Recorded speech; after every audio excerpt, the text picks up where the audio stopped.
दोस्तों, दृष्टि आईएएस के इन फोकस प्रोग्राम में आप सभी का स्वागत है। आप में से कई लोगों ने साइंस फिक्शंस मूवीज जरूर देखी होंगी। साइंस फिक्शंस मूवीज का मतलब हुआ ऐसी मूवीज जहां पर विज्ञान और तकनीक का इस्तेमाल करते हुए भविष्य की संभावनाओं को दिखाया जाता है।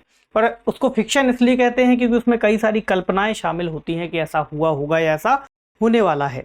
तो इन पिक्चरों में हमने कई बार ऐसी स्थितियां देखी हैं जहां पर पृथ्वी पर एक बड़ा एस्टेरॉयड टकराने वाला होता है और आने वाले समय में जल्द ही पृथ्वी खत्म होने वाली होती है। लेकिन अक्सर उसके अंत में, उसके क्लाइमैक्स में ऐसा देखा जाता है जब उस एस्टेरॉयड के पृथ्वी पर टकराने से पहले कुछ देशों के द्वारा एक बड़ी परियोजना अंजाम दी जाती है और एकदम अंत समय पर फिर उस टकराव को एक तरीके से वो विफल कर देते हैं। तो आज के समय एक ऐसी ही स्थिति हमें देखने को मिली है जहां पर नासा ने एक ऐसा ही प्रयोग किया है। हालांकि आज का जो हमारा टॉपिक है इस पर ही बेस्ड है। आज का टॉपिक है कितना सफल हुआ नासा का डार्ट मिशन। तो नासा ने एक मिशन शुरू किया है, डार्ट मिशन। इसको पिछले साल दरअसल लॉन्च किया गया था और इस मिशन के अंतर्गत नासा ने एक एस्टेरॉयड को टारगेट किया है। हालांकि नासा की इस स्क्रिप्ट में पृथ्वी को कोई खतरा नहीं था, कोई एस्टेरॉयड आकर के पृथ्वी से टकराने नहीं वाला था, लेकिन नासा ने प्रायोगिक रूप से एक स्पेसक्राफ्ट को फिर वहां पर टकराया है। आज के सेशन में हम विस्तार से इसको जानेंगे कि ऐसा क्यों किया गया, कौन कौन से वे एस्टेरॉयड थे, क्या स्थितियां बन रही थी। तो जो खबर है वह है why NASA has deliberately crashed a spacecraft into a asteroid. तो नासा ने जानबूझकर एक स्पेसक्राफ्ट को किसी एस्टेरॉयड से क्यों टकरा दिया, इस पर बात की गई है। इससे जुड़ी एक महत्वपूर्ण जानकारी, हम कहें रोचक बात यह भी थी कि इसको महत्व इस तरह से दिया गया है। आप इसका महत्व ऐसे समझिए कि गूगल ने इसके लिए अपने पेज पर एक विशेष प्रोग्राम बनाया है। अगर आप अपने सिस्टम पर जाकर के या हम कहें लैपटॉप पर जाकर के सर्च करेंगे नासास डार्ट मिशन या डार्ट मिशन, तो एक जैसे ही आपका फ्रंट पेज ओपन होगा तो एक यहाँ से सैटेलाइट या फिर एक प्लेन आता हुआ दिखाई देगा जो यहाँ पर क्रैश हो जाएगा। ठीक, उसके बाद आपका जो फ्रंट पेज होगा वो हल्का सा टिल्ट हो जाएगा या हम कहें एक तरफ झुक जाएगा।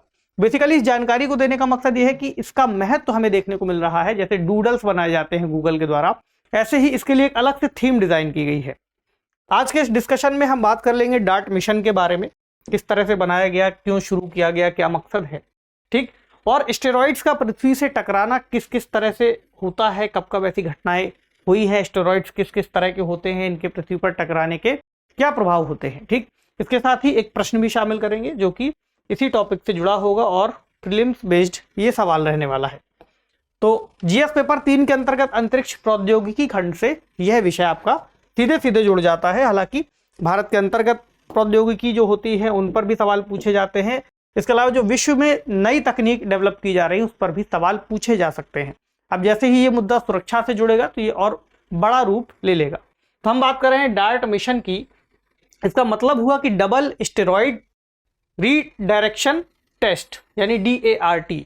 तो जो डार्ट शब्द है, डार्ट शब्द का मतलब क्या होता है, बहुत तेज फेंका जाने वाला कोई छोटा उपकरण जिसको हम फेंक करके कहीं पर गाड़ सकते हैं। जैसे आपने देखा होगा निशानेबाजी की प्रतियोगिता में इस तरह के डार्ट्स का उपयोग किया जाता है। तो डार्ट नाम का एक मतलब जो हुआ वो फुल फॉर्म ये होता है डबल एस्टेरॉयड रीडायरेक्शन टेस्ट।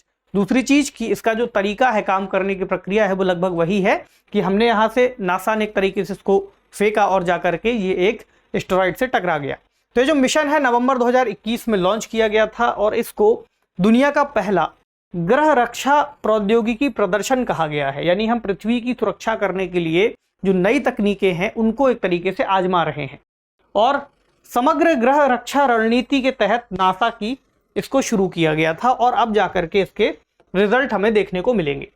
तो जो एस्टेरॉयड था जहां पर इसको टकराया गया है उसका नाम था डिमोर्फोस। कुछ इस तरह की उसकी इमेज आई है जिसमें आप इसको देख पाएंगे। तो डिमोर्फोस में जब यह पूरी प्रक्रिया चल रही थी तो इसको लाइव दिखाया गया और अभी 27 तारीख को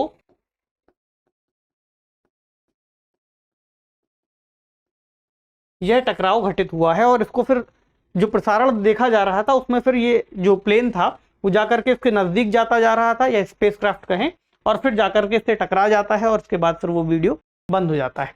तो जो डिमोर्फोस है ये कहाँ पर मौजूद है, किस तरह की प्रक्रिया है, कैसे इसको टकराया गया, क्या उद्देश्य थे, बहुत सारे सवाल हमारे मन में खड़े हो जाते हैं। आखिर ऐसा करने की क्या जरूरत थी, हमने इसको टकरा के क्या हासिल कर लिया।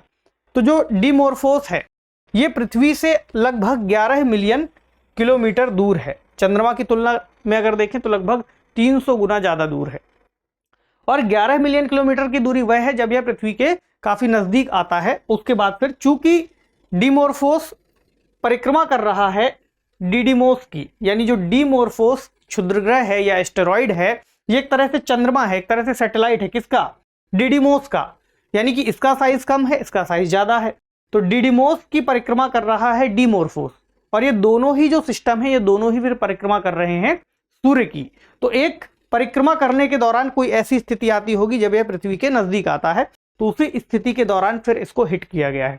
इसकी जो चौड़ाई है डीमोर्फोस की 160 मीटर के आसपास है, और जिसकी ये परिक्रमा कर रहा है डिडिमोस की, इसकी जो चौड़ाई है लगभग 780 मीटर है।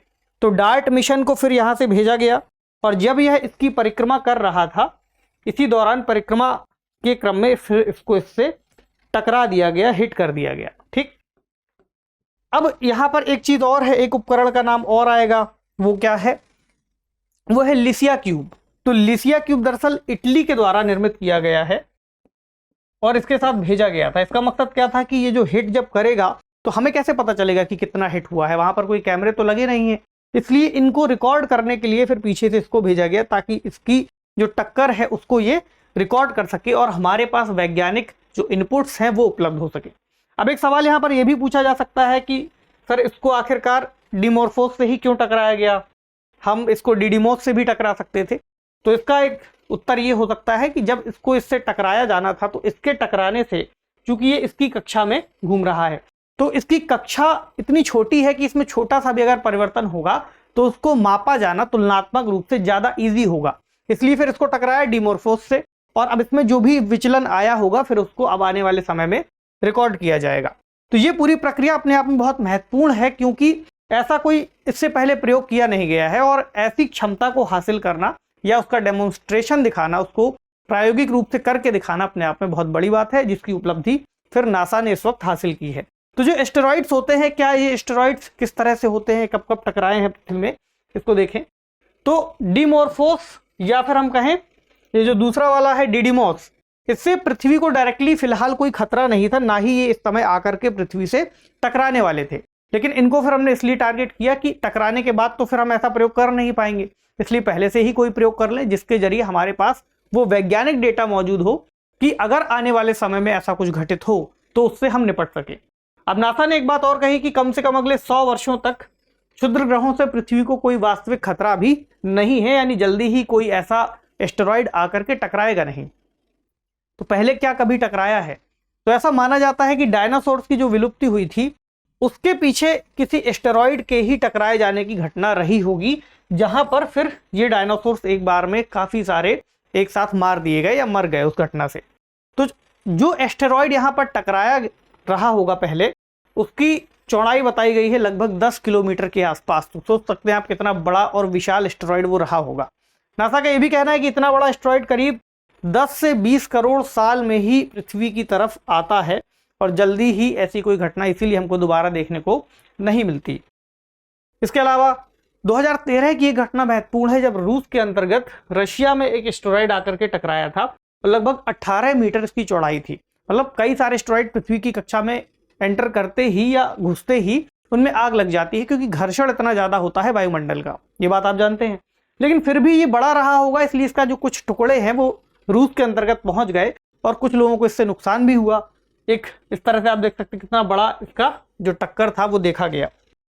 अब जो छोटे हैं, छोटों की अगर हम बात करें, क्योंकि बड़े और छोटे दो आकारों में इनको वर्गीकृत किया जा सकता है। बड़े एस्टेरॉइड्स का टकराना अपने आप में बहुत नुकसानदायक हो सकता है, लेकिन फिलहाल ऐसा कोई बड़ा एस्टेरॉइड अभी के लिए पृथ्वी के आसपास दिखाई नहीं देता।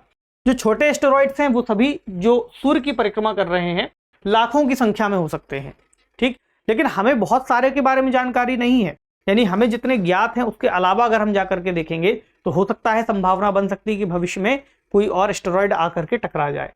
तो जो छोटे एस्टेरॉइड होते हैं वो नियमित रूप से पृथ्वी के वायुमंडल में प्रवेश करते रहते हैं, लेकिन ऐसा होता है कि जब ये पृथ्वी के वायुमंडल में आते हैं तो वायुमंडल का घर्षण इनको जला देता है, और ये पृथ्वी की सतह तक पहुंचते पहुंचते लगभग नष्ट हो जाते हैं, या कुछ छोटे टुकड़े बचते हैं तो वो गिरते रहते हैं, लेकिन इससे कोई खास नुकसान नहीं होता। बड़ा खतरा किससे है? बड़े क्षुद्र ग्रहों से, क्योंकि अगर इनकी टक्कर हुई तो जो नुकसान होगा बहुत व्यापक होगा और जैसा कि हमने डायनासोर के नष्ट होने में या खत्म होने के पीछे एक गणना की है या फिर एक अनुमान लगाया है कि एस्टेरॉयड की घटना से ही इस तरह का जो विलोपन है वह संभव हुआ होगा। तो इस बार जो प्रयोग किया गया है उसके प्रभाव क्या हो सकते हैं? पहली बात तो यह है कि चूंकि एक हिट किया गया है, उसको टकराया गया है, तो डिमोर्फोस पर एक गड्ढा बनने की संभावना है जिससे इसको हिट किया है, तो गड्ढा बन सकता है। दूसरी बात, एक अनुमान और लगाया है नासा ने कि लगभग 1% या लगभग 10 मिनट तक की कक्षा में उसके विचलन की संभावना है।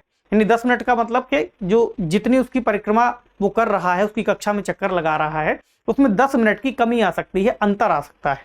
ठीक, इसके अलावा जो निरीक्षण है अभी इतना सटीक तरीके से नहीं हो पाएगा, क्योंकि हमने जो दूसरा वाला उपकरण देखा था जो उसकी इमेजेस कैप्चर कर रहा था, वो थोड़ा स्लो प्रोसेस में हमको यहाँ पर डेटा भेज पाएगा। तो ग्राउंड आधारित जितनी भी दूरबीनें हैं उनसे भी निरीक्षण किया जाएगा कि पता चल सके कि जो विचलन आया है वह कितना आया है, ताकि जो कंप्यूटर के अंतर्गत आंकड़े हमारे पास फीड हो उनको गणनाएं करने में आसानी हो, और भविष्य के लिए इस डेटा से हम फिर दोबारा से कोई अन्य सिमुलेशन मॉडल बना करके ऐसी कोई गणना कर सके, यानी कि एक ऐसा मॉडल जो कंप्यूटर की प्रक्रिया के अंतर्गत संचालित हो।